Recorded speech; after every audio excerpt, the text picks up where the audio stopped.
Isang lola sa Burgos, Ilocos Norte ang hinahangaan dahil sa kakaiba nitong lakas.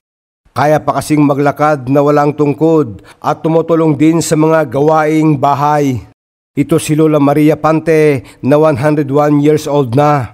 Kaya pang magbuhat ng balde at magdilig ng halaman. At hindi lang yan, kaya pang magwalis ng bakuran.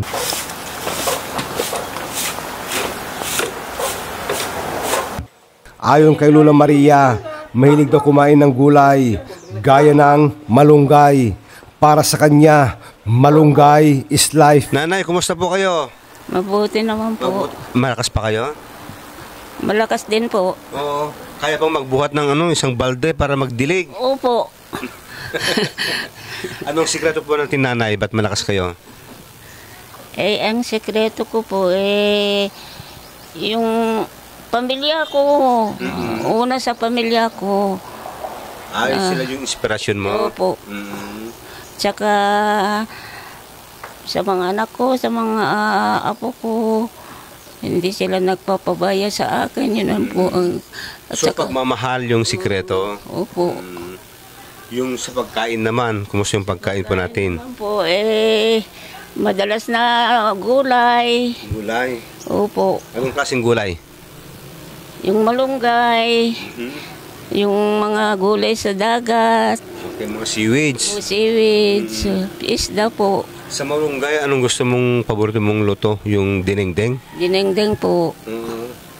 So, masarap maghigop ng soup ng malunggay. Saka, ang halo ko po sa malunggay yung alamang. Alamang? Opo. So, malunggay sa umaga, kahit malunggay sa hapon at saka sa gabi? Pwede rin po. Pwede? Opo. So, malunggay is life, Lola? Opo. Okay.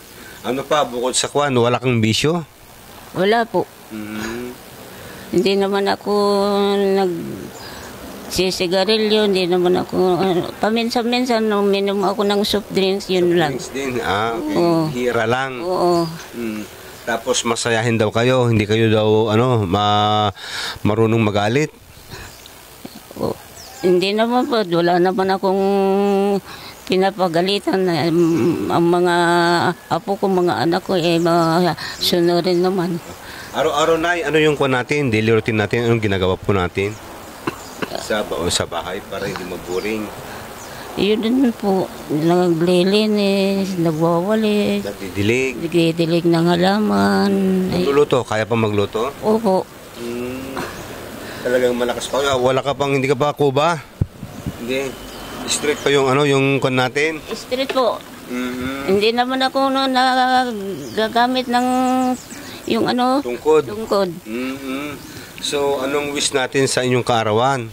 Ilang years pang gusto nating maabot? Yung hindi ko lang masabi yung gusto po ng Panginoon. Kung anong kagustuhan niya. So, Nay, anong advice natin sa mga mga anak po natin, mga apo, para maabot din na yung naabot mong taon? Yun po, sundin na nila yung man nakikita nila sa akin na ginagawa ko, pagmamahal sa kanila. Yun din sana ang gagawin nila pagdating ng araw na wala na ako. So sana din mamana ko yung edad mo. Opo. Okay mga kaibigan, si Lola Maria Pante po, 101 years old na. At yung kanyang benefits sa DSWD natanggap na rin. Natanggap na po. Okay. Marami pang natira? Meron po. Meron. Okay. Di ba may isa pang reward na 1 million sabi nila pag naabot yung mahigit 100 taon? Anong masabi natin doon sa panukalan na yan na meron pa kayong matatanggap na benepisyo aside from 100,000? Meron akong naririnig na ganun pero hindi ko nga alam kung... Sana may bigay? Meron. Pag sakaling may matanggap kang 1 million, para saan yun, Nay? Sa mga apo ko, sa mga anak ko. Tsaka kung buhay pa ako, meron silang para sa akin. Okay. Okay, makaibigan si Lola Maria Pante. Kaya pang magdilig ng halaman, kaya pang buhatin yung isang balde ng tubig. Sa katunayan, siya ay nagdidilig ngayon ng halaman. Kayang buhatin pa yun, Nay? Yung maliit? Kaya po. Yan. Ayun po. Ayan. Ayan ho. Oh. Malakas. Okay, si Lola Maria, ang 101 years old dito sa bayan ng Burgos, Ilocos Norte. This is Ilocos News Online.